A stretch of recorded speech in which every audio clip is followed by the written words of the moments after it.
बिस्मिल्लाहिर्रहमानिर्रहीम। शुरू अल्लाह पाक के बबर के नाम से दिलो तवाल खूब जानता है।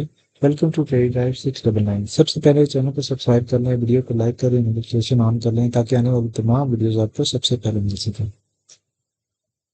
अच्छा जी, वीडियो को आज एक टॉपिक के बारे में मैं वीडियो बनाना चाहता हूँ। बाज़ औक़ात लोगों का ये माइंडसेट होता है कि अगर मार्केट बेरिश हो जाए तो क्या होगा? अगर तो मार्केट बेरिश हो जाए, जैसा कि 1 वीक के टाइम फ्रेम पे मैं आपको एक चीज़ दिखाना चाहता हूँ और एक इंडिकेशंस हैं, हम हिस्ट्री को देखते हैं।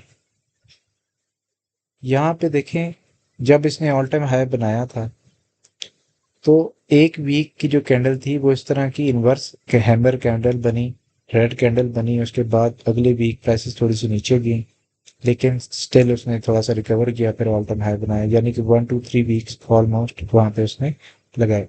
और अगर आप इसकी डेट की बात करें तो तकरीबन 8 नवंबर की डेट है। अगर आज की हम बात करें तो आज हमारे पास जो डेट बन रही है वो बन रही है 25 जुलाई 2025।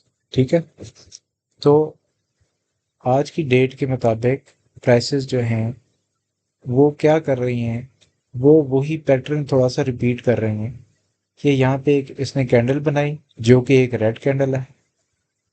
ठीक है, ये एक रेड कैंडल है, लेकिन इनवर्स हैमर नहीं है, नीचे भी इसके विक है, ऊपर भी विक है। इट मीन्स के दोनों साइड के ऊपर यहाँ पे बाइंग हो रही है और यहाँ पे सेलिंग हो रही है। एक विक इसने बनाई है 122 के ऊपर, यहाँ पे प्रॉफिट टेकिंग हुई। अभी नेक्स्ट वीक क्लोज नहीं हुआ, 3 दिन रहते हैं इस वीक को क्लोज होने में। ये बड़ा इंपॉर्टेंट वीक है, ये डिसाइड कर सकता है मार्केट थोड़ी सी मजीद नीचे जानी है, या ये डिसाइड कर सकता है वीक कि मार्केट मजीद ऊपर जाएगी। इसकी कैंडल क्लोजिंग आपको बताएगी, इंडिकेट करेगी कि यार नेक्स्ट चीज़ क्या हो सकती है, नेक्स्ट मार्केट मूव क्या हो सकती है। मार्केट कभी भी एक डायरेक्शन में मूव नहीं करती। मार्केट बेरिश भी हो सकती है, बुलिश भी हो सकती है, मार्केट रिट्रेस भी कर सकती है, जैसे कि इस लेवल के ऊपर यहाँ पे मार्केट ने रिट्रेस किया, एक क्विक मूव ली उसने मार्केट ने। ठीक है, 1 2 3 4 5 6 7 वीक्स की उसने मूव ली, यहाँ से लेके यहाँ तक उसने तकरीबन 50% की मूव ली। 50% की मूव के बाद उसने रिट्रेस किया, तकरीबन 12 से 13% उसने रिट्रेस किया, और उसके बाद मार्केट ने दोबारा मूव ली from this point to this point, almost from lowest point to the highest point, almost 25% की मूव। ठीक है, तो ये जो मूव्स होती हैं बेसिकली ये ग्रैब करना पकड़ना आसान नहीं होता, क्योंकि इस पॉइंट के ऊपर आपको मार्केट जो सेंटीमेंट्स हैं वो आपके बुलिश या बेरिश हो चुके होते हैं। उसमें लोग या तो प्रॉफिट टेकिंग कर रहे होते हैं, फियर एंड ग्रीड इंडेक्स जो है वो आपका यहाँ पे आपके पास फियर होता है इस लेवल के ऊपर, जब मार्केट जहाँ से दोबारा से रिवर्स होती है। हम इंडिकेटर्स को जाके देखते हैं, तो राइट नाउ क्या चल रहा है। राइट नाउ आपके पास ग्रीड चल रहा है। ठीक है, ग्रीड में क्या होता है, ग्रीड में आप लोग जो हैं वो सेलिंग करते हैं, प्रॉफिट टेकिंग करते हैं, डरते हैं कि कहीं मार्केट गिर ना जाए, कहीं कुछ हो ना जाए, कहीं कोई ऐसी सिचुएशन ना आ जाए, तो हम अपना प्रॉफिट ले लेते हैं। तो जिस वक्त आपका ग्रीड चल रहा होता है तो दैट इज द टाइम जो थोड़ा सा मोहतात होने का होता है। एक्सट्रीम ग्रीड पे तो वैसे ही आपको मोहतात होना चाहिए, न्यूट्रल से करीब करीब है तो इट्स ओके, लेकिन राइट नाउ ग्रीड चल रहा है। ठीक है, तो जब इस तरह की सिचुएशन हो रही होती है मार्केट में तो तेरा प्ले करना मुश्किल होता है।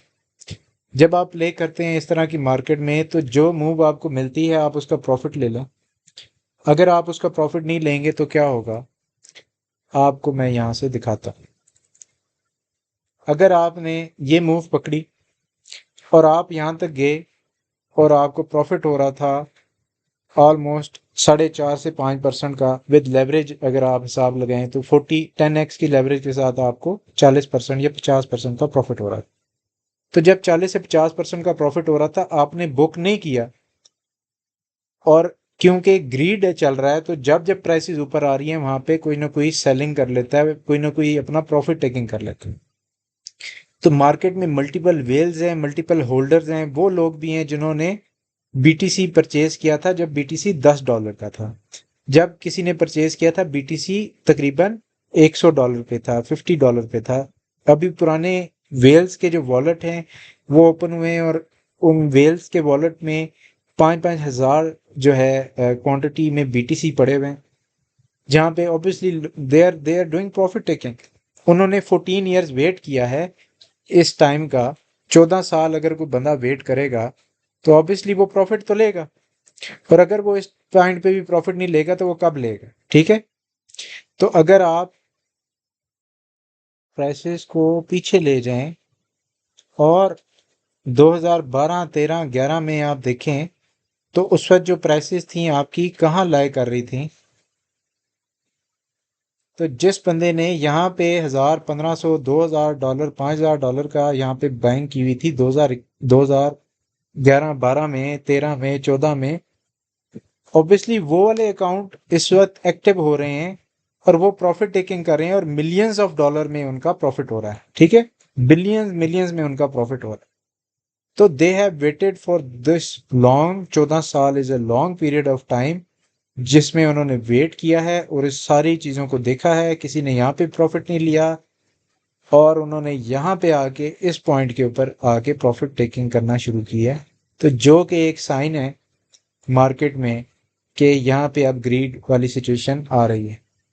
तो जब इस तरह की सिचुएशन आती है तो लोगों का सवाल होता है कि यार अगर मार्केट गिरेगी तो क्या होगा? तो भाई पॉइंट ये है कि मार्केट गिरेगी तो बायर तो हर वक्त मौजूद है। कोई ना कोई जब मार्केट गिरेगी तो किसी ना किसी लेवल के ऊपर आके मार्केट दोबारा से रिवर्स कर जाएगी। तो वो लेवल्स अगर आप बात करना चाहते हैं तो बहुत हद हुई तो 60,000 के लेवल तक मार्केट जाएगी बेयर मार्केट में, या 40 तक मैक्सिमम जाएगी। इससे नीचे मार्केट जाने वाली नहीं है। क्यों नहीं जाने वाली? इस टाइम राइट नाउ जो प्राइस आपको पड़ रही है तकरीबन एक बीटीसी माइन करने की, वो तकरीबन 40 to 45,000 डॉलर पड़ रही है।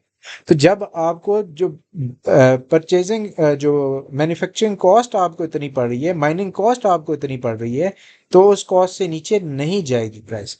एक और चीज़ यहाँ पे समझने वाली और बताने वाली ये है कि मार्केट में एक इन्वेस्टर है माइकल सेलर, जिसकी कंपनी है माइक्रो स्ट्रेटेजी के नाम से। He is the biggest holder after black rock.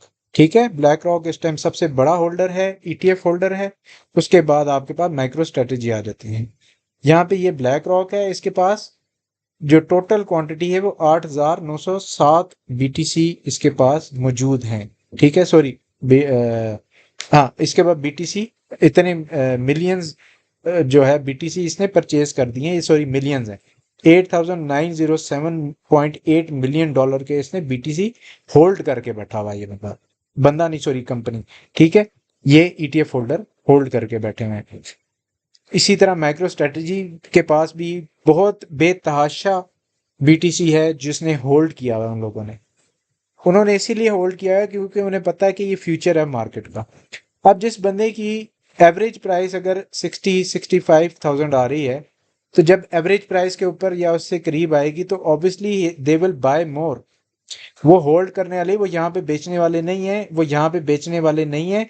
उनका टारगेट यहाँ पे कहीं होगा 500, 250 के करीब होगा, जहाँ पे उनकी जो प्राइस है वो डबल हो जाए। ठीक है, या 3 गुना हो जाए या 4 गुना हो जाए। अब लेट्स सपोज 60,000 पे अगर किसी ने बाय किया है और वो चाहता है कि वो उसकी प्राइस 2 गुना हो जाए, तो वो 2 लाख से ऊपर या 1,80,000 के करीब जाएगा बीटीसी।